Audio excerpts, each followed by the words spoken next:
இது நேத்துக்குள்ள வீடியோ. நேத்து கொஞ்சம் வெளில போயிட்டு வரும்போது இந்த கடை நம்ம கண்ல பட்டுச்சு. ஆதவன் கவ் மில்க். இது அப்படியே கிளாம்பாக்கம் பஸ் ஸ்டாண்டுக்கு ஆப்போசிட்ல இருக்கு. இங்க போயிட்டு ஜூஸ் எப்படி இருக்குன்னு சொல்லுங்க சிஸ்டர்ன்னு கேட்டிருந்தாங்க. கடை ஓப்பன் பண்ணலேருந்து நானும் செல்வம் அதிக டைம் வந்திருப்போம். ஏன்னா மூவிக்கு போயிட்டு வரும்போதெல்லாம் இங்க வந்து ரோஸ் மில்க் குடிச்சிட்டு தான் வருவோம். எனக்கு ரொம்ப பிடிக்கும். உண்மையாவே சூப்பரா இருக்கும் இங்க. அதை முடிச்சுட்டு அப்படியே தாம்பரம் வந்திருந்தோம். நாங்க அண்ணா எல்லாருமே. செல்வா எனக்கு வந்து சர்ப்ரைஸா ஒன்று வாங்கி கொடுத்துருந்தா. ஆல்ரெடி வீடியோ சேனல் அப்டேட் பண்ணியிருக்கேன். கீழே லிங்க் கொடுக்குறேன், செக் பண்ணிக்கோங்க. அதை முடிச்சுட்டு அடுத்து மூவி டைம் தாயா. ஒரு மூவி வந்து நல்லா இருக்கும் அப்படின்னு ரிவ்யூ பார்த்துட்டு தான் நாங்கள் எப்போவுமே நான் செல்வா எல்லாருமே மூவிக்கு போவோம். பட் இந்த படம் தாயா நல்லாவே இல்லை அப்படின்னு சொன்னதுக்கப்புறம் நல்லா இல்லைன்னு சொல்கிறாளே அப்படி அந்த மூவியில் என்ன இருக்குது அப்படின்னு பார்க்க வந்திருந்தோம்.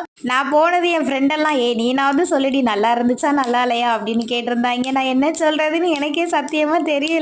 பட் வந்து அவங்களே எவ்வளவோ செலவு பண்ணி தானே படம் எடுத்திருப்பாங்க. நல்லா தான் இருந்துச்சு.